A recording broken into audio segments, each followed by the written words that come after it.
Samajwadi party की महिला पार्षद शान-ए-हिंद निहाल अहमद मालेगांव की डिप्टी मेयर निर्वाचित हुई और आजकल उनकी एक वीडियो विवादों के इर्द गिर्द घूम रही है। डिप्टी मेयर के ऑफिस में टीपू सुल्तान की फोटो लगी, पूरा शहर सियासी तनाव में आ गया। इस मुद्दे पर एआईएमआईएम के नेता वारिस पठान ने खुलकर आरएसएस और बीजेपी पर तीखा हमला बोला है। विवाद की जड़ बनी टीपू सुल्तान की तस्वीर, जो समाजवादी पार्टी की नगर सेवक और उप महापौर शान-ए-हिंद के ऑफिस में लगाई गई थी। जैसे ही यह बात सामने आई, शिवसेना और दूसरे हिंदुत्ववादी संगठनों ने विरोध शुरू कर दिया। उनका कहना था कि ऐसी तस्वीर से शहर का माहौल बिगड़ सकता है। सबसे पहले आप ये वीडियो देखिए जिसमें डिप्टी मेयर शान-ए-हिंद निहाल अहमद लोगों से बातचीत कर रही हैं। उनका ये वीडियो सोशल मीडिया पर वायरल हुआ तो कई लोगों का ध्यान उनके पीछे टंगी तस्वीर पर गया और ये तस्वीर टीपू सुल्तान की बताई जा रही है, जिसके बाद सोशल मीडिया पर जंगल में लगी आग की तरह वीडियो वायरल हुआ।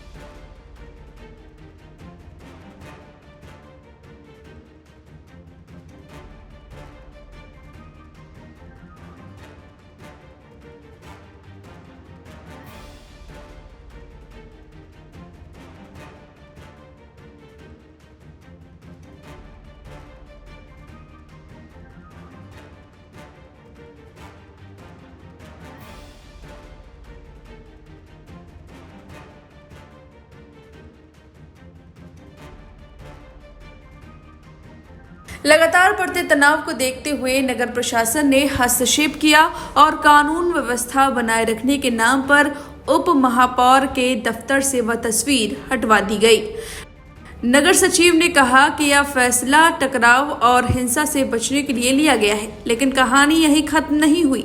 तस्वीर हटने के बाद लगा कि विवाद शांत हो जाएगा, मगर तभी एक नया मोड़ आ गया। पार्टी कार्यकर्ता मालेगांव की मेयर नसरीन शेख के पास पहुंचे और उन्हें वही टिपू सुल्तान की तस्वीर भेंट कर दी। वीडियो सामने आते ही हिंदुत्व संगठनों ने फिर मोर्चा खोल दिया। उनका कहना है कि पहले डिप्टी मेयर के दफ्तर में तस्वीर लगाई गई और अब मेयर को वही तस्वीर देकर जानबूझकर विवाद को और भड़काया जा रहा है। प्रशासन ने एक बार फिर सभी से शांति बनाए रखने की अपील की, लेकिन जमीनी हालात और सोशल मीडिया का माहौल बता रहा है कि मामला अभी ठंडा नहीं पड़ा है। सबसे पहले सुनिए बीजेपी प्रवक्ता शहजाद पूनावाला ने इस पूरे मामले पर क्या कुछ कहा, फिर बताएंगे एआईएमआईएम के नेता वारिस पठान ने इस पूरे मामले पर कैसे आरएसएस और बीजेपी को कटघरे में खड़ा किया है।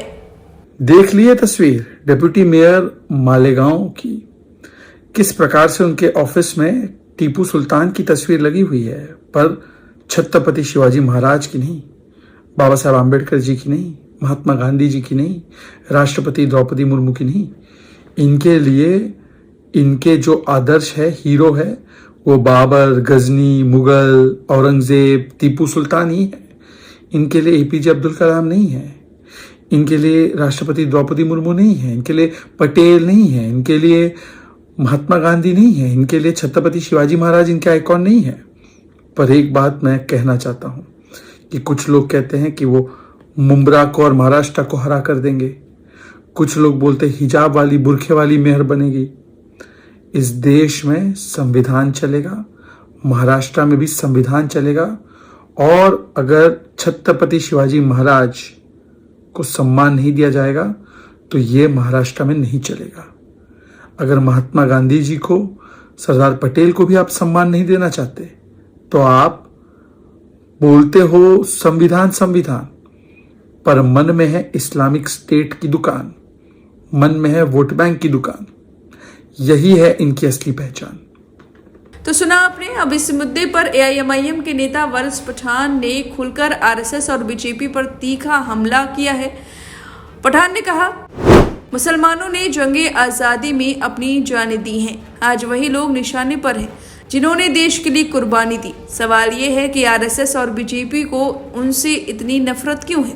उन्होंने आगे और सख्त लहजे में कहा, जब हम अंग्रेजों से लड़ रहे थे तब आरएसएस कहाँ था। ये लोग ब्रिटिश हुकूमत के गुलाम थे। मुझे 2 ऐसे नाम बता दो जो वंदे मातरम बोलते हुए फांसी पर चढ़े या जेल गए। उन्हें इतिहास से नहीं, सिर्फ नफरत से मतलब है। क्या अब ये संविधान को भी हटाने की कोशिश करेंगे जो इतिहास से उसे मिटाया नहीं जा सकता।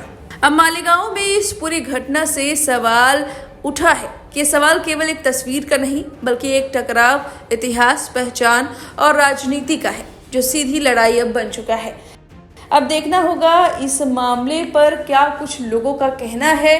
फिलहाल आपकी क्या राय है, हमें कमेंट करके अपनी राय जरूर दें। बने रहिए लाइव हिंदुस्तान के साथ।